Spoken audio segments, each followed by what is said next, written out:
Attention media, the San Diego State Aztecs are on their way to the interview room. And before we do begin tonight, just a reminder, here in the interview room, set your phones to silent, please. And there's no recording of the press conferences inside here. And as usual, when you have a question, raise your hand. We'll get a microphone to you. And if you're joining us via Zoom, we'll try to work you in the best we can.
As the Aztecs get settled here in the interview room, just a reminder, raise your hand if you have a question. We'll get a microphone to you. Tell us who you are, where you're from, and then if you have questions specific to the athletes, please direct it at one of them in particular. And when we get started, we'll have Coach Dutcher give us an opening remark from tonight's game, and then we'll take questions for all of the guys up here on the dais. Coach? First of all, congratulations to Alabama. They've got a really good team, and we had to play really well tonight in order to come out with a victory. So Coach Oates and his staff do a great job. Proud of our guys. You know, we played a really solid first half. We turned it over too much, probably. It felt like we turned it over 80 times. It was only 5 times in the first half, but it seems like both defense were controlling the tempo of the game. Nothing was easy. And to our credit, when they came out energized the second half, they built a lead. We took a timeout, I think, right by the 12-minute mark. And then Darion came out of the timeout and hit a 3 and a 2, and he kind of changed the momentum. And then we got settled back in. And, you know, I just tell the guys, nothing's going to be easy. So just keep playing our brand of basketball. Keep doing your best. Stay competitive. And I'm using Muhammad Ali quotes because we're in Louisville, and we talked about confidence, and the key to confidence is being fearless, and I thought we were fearless tonight. Thanks, Coach. Questions? Over here on the left side, front row. Dutch, you kind of hinted at the moment that Darion changed the complexion, but you're down 9 at that point, huge Alabama crowd. Why didn't this get away from you guys in that moment? Just because we've got an experienced team. They've been in a million of these situations over their careers. And so they didn't shy away from the moment. They weren't nervous. They just had a quiet confidence about them that they knew they had enough time to play themselves back into the game, and that's what they did. What does it mean to be somewhere not only that this program has never been, but the entire conference has never been? We recruit, and we say our goal is to win a national championship, so we can't act surprised when we get an opportunity to advance to the Final Four. That's what we tell them when we recruit them. And it's just not words to get them to come here. It's words we believe in. So that's why we celebrated, but we're not going to over-celebrate. There's another step to be had. This is not the end of the journey. This is the next step. We're waiting to take it. Next question is still in front, then we'll go to the back. Kashad, you took on Brandon Miller most of the game tonight. You know, he had 6 turnovers. What worked for you in forcing him to get uncomfortable out there tonight? credit to him, first of all. He played good all season. We know he's a lottery pick, and he's a talented player, but with guys like that, you just got to try to contain them. Like, we know they're going to hit shots. We know they're going to make things happen. You just got to try your best to make everything tough as possible, and that's all I did. I just gave 110 maximum effort, and credit to my teammates also. So when I switched off of them, they also did a great job with making things hard on them too. So it's just an all-around team effort. It's not just myself. It's the team effort. Left side in the back, and then we'll come over to the right. Yeah, this is for Darion. You have obviously had nights where you scored like this before, but obviously not on this stage. How much of this was opportunity that you found in their defense? How much of it was you had to do it because of the way things were going and Matt struggling? How much was you just feel it? I think it's more of a feeling. I feel like throughout the whole week, I've been prepping for them. I knew what kind of coverage they were in as far as ball screens, and that's something I was working on all week. And I mean, at this point in the year, you kind of just have to have that confidence that you're going to knock those shots down that you've been working on. All right, right side here, third row, second row. Up here, I think. One more. There you go. We had 8 blocks in this game. That was most against Alabama in any regulation game this year. What did you see with Sean Quinn? A lot of those came against him at the ring. Nathan Mentz is the 2-time Defensive Player of the Year, and he had 5 blocks tonight. He played like it. And then Lamont Butler was the Defense Player of the Year this year, too. One won it from the coaches, one won it from the media. So we defended a high level, and that's what allows us a chance to win games. And like I said, defense alone won't win. We have to, at some point, make shots, and we made important shots down the stretch. Right side on the aisle. Coach, pulling Matt Bradley after his 4th foul, will you walk us through what was going through at that moment?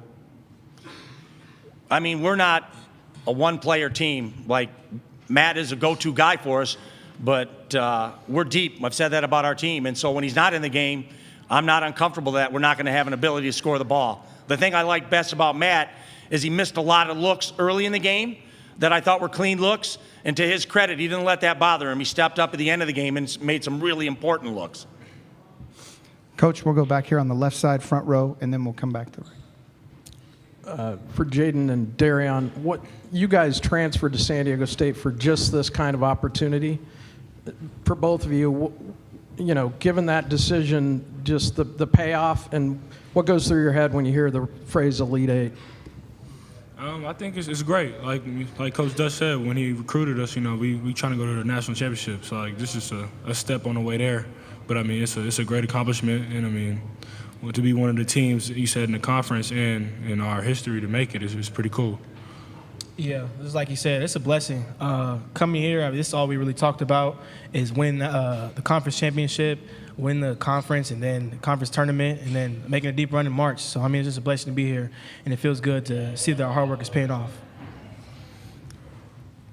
Rick, you good? Front row, aisle. Then we'll go to the back left corner. Yeah, Rick Bozich, WDRB here in Louisville. Alabama's the 3rd number 1 seed to exit the tournament. Houston is down double figures late in the game. Can you guys just explain what's going on this year in this tournament? It's just parity. That's what it is. You know, there's not a lot of difference between the best team in the country and the worst team in the country. And you're seeing that on this stage. I mean, everybody's good. I mean, anybody in our conference could have beat us this year. We had 1,000 close games, but we found a way to win them. And so I guess the difference between being on the top and being on the bottom is finding a way to win a close game. Left side, back row. Yeah, this is for Jaden. There were not very many open looks in this game for anybody, but you had that one at the end where you threw it down. Well, can you sort of take us through that play? Clowney tried to draw a charge, and that left you wide open. Can you take us through that play and tell us what it felt like to throw that down? Coach drew up a good play for us, 5-up, to come get some motion coming off the dribble handoff. I guess they scouted us a little bit because they were trying to blow it up, so he overplayed it. And then I just had to change direction, and then, you know, he fell down, and then he just left me wide open. Mm-hmm. Let's go right side, back row, and then we'll come left side on the aisle. Isaac Moore, Mid-Major Madness. This question's for Coach Fisher. So yesterday I asked you about your team's depth and how you think that would match up against Alabama, and today your depth showed with some, you guys outplayed Alabama. So, what does that say, the ability to play 9, 10 players a night? The issue is not having a deep bench. The issue is everybody buys into a deep bench. They're not crying when they come out. I mean, we took the starting 5 out 3 or 4 minutes into the second half, even before the first TV timeout. In some programs, that'd be a disaster. You'd have to sit there and massage egos for 10 minutes to get them ready to play when they got back in. But this team's not wired that way. We're wired to win, and everybody supports and cares about one another, and we sacrifice to do it. And so I'm just proud of this group. Left side aisle. Leo Weekly. Darian, you're down 9 against the #1 team in the country. You go on a 12-0 run to turn the game around. Was there a change in the mindset at all, or was this just business as usual? We talked about it in the huddle. Well, I was telling the guys that it's March. Like, we're going to go on our run, and I truly believe that. And I just took the opportunities they gave me. I feel like the big was too low on the drop. I took my shot, and then, I just made a play on defense.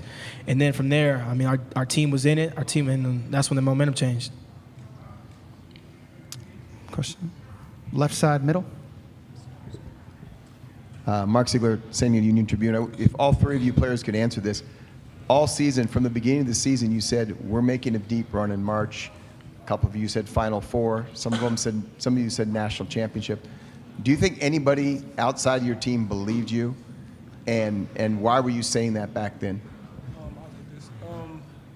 From the jump, we knew how talented our team was at every position. Like Coach Dutch says, we all deep, but with the glory of God, like, we all stay together. And it's not really about who else believes in us. It's about us being able to believe ourselves and believe that we could really do it. And that's what it's showing today.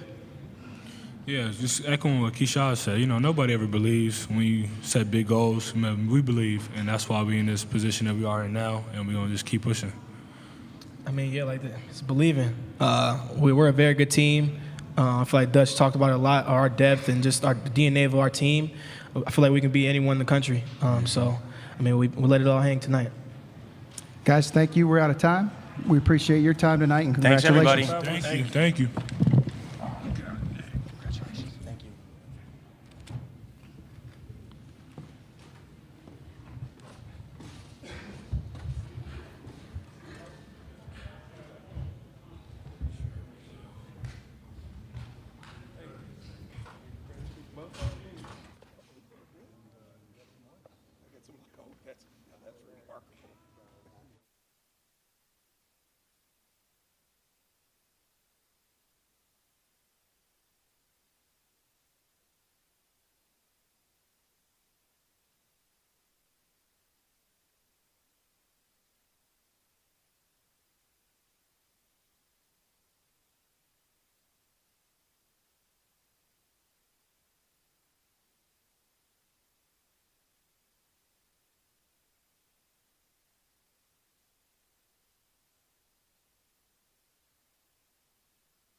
Just a heads up, Coach is with CBS currently. He'll be in here in a few minutes with the Bama student athletes.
Just a quick reminder, if you're just joining us now, raise your hand so we get a microphone to you. And we'll begin with, we'll ask Coach Oates for an opening remark or two, and then we'll start the press conference. Questions to anyone at the podium here. Coach? Yeah, I'll share what I just got done telling the players in the locker room. I mean, we had an unbelievable year.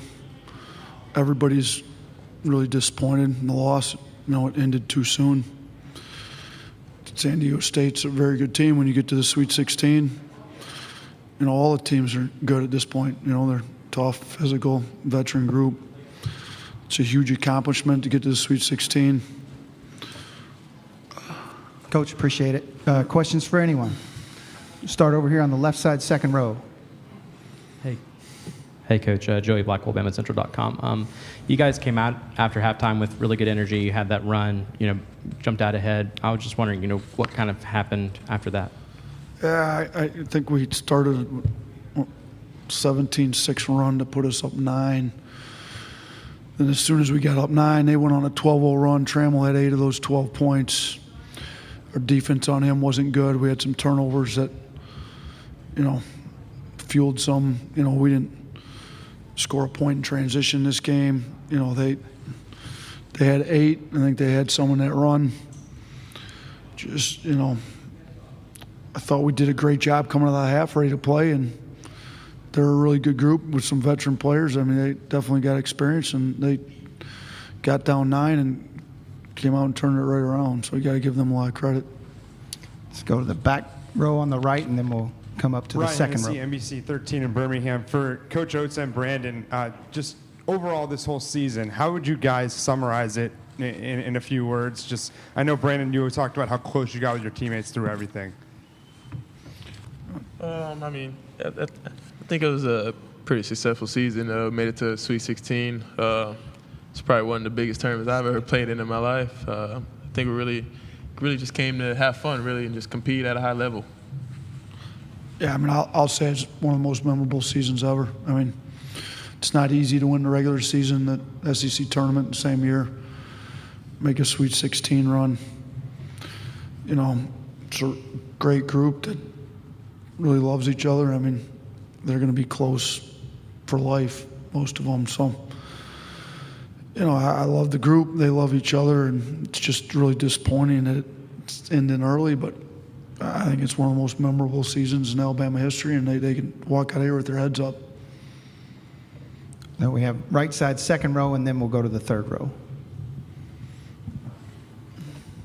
Mike Rodak with AL.com. For Brandon, you had mentioned earlier in the season this was a mission for you to win a national championship, and presumably that window is small for you at Alabama. Just what are your emotions, knowing that the NBA is obviously on the horizon? It's definitely tough, just playing around these guys. I mean, working hard every day in practice. So, I mean, to fall short, I think it's a bad feeling now, but I feel like our bond is too close to, to break. So I feel like after this, we're probably just going to go and make our bond even stronger. I'm pretty sure we're going to have somebody in someone's weddings and in the future. So, I mean, it's just a bond that you can't break. Okay, third row. Billy Witz with the New York Times. Nate, the nature of this tournament is there's a lot of upsets, but the last 3 years, you've gone out to a team that's seated 9 spots below you, 5, and then 4 tonight. Is there something about whether it's your system or the preparation or the game management that you think is lacking? Yeah, I mean, it's a lot of really good programs in the country that have lost. I mean, you could go down the list of them that it's what makes the NCAA tournament the NCAA tournament. I mean, they're all good teams, and I mean, we were going to lose to a team seated lower than us unless we won the national championship this year. We were the number 1 overall seed. So, last year we had an injury that nobody expected when JQ blew his knee out. Not that that's an excuse. Notre Dame played well.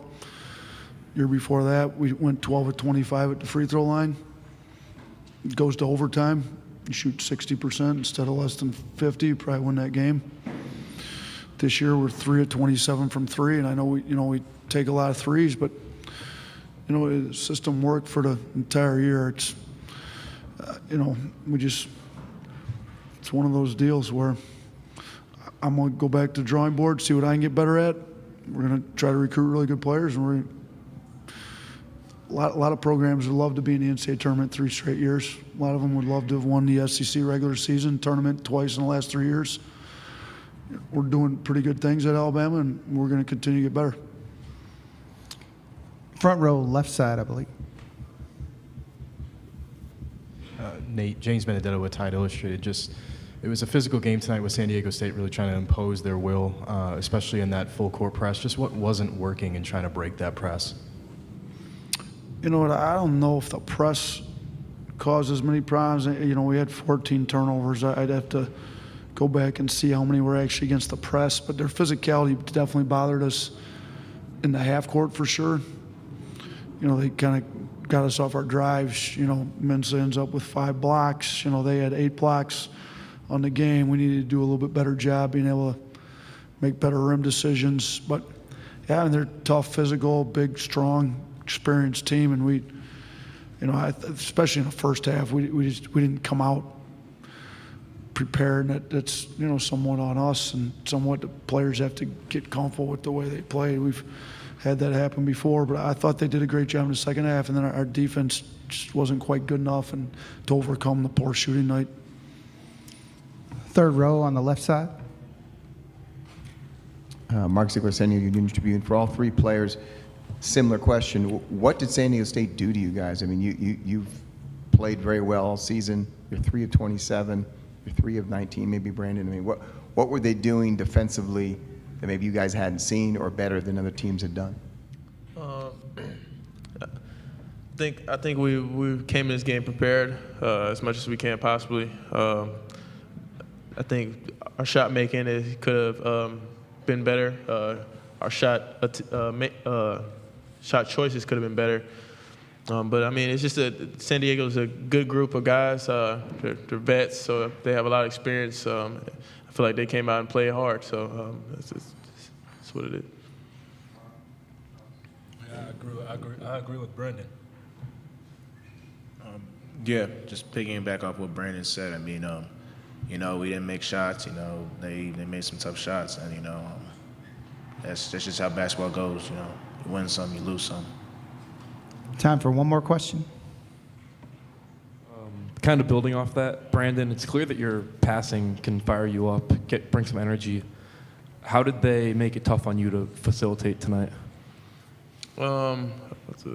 Like I've said, I mean, we prepared as much as possible as we can come in this game. There's nothing we haven't seen, building up to this game, just going back off to our whole season. I mean, we've seen switch defense, traps, anything that's been thrown at us.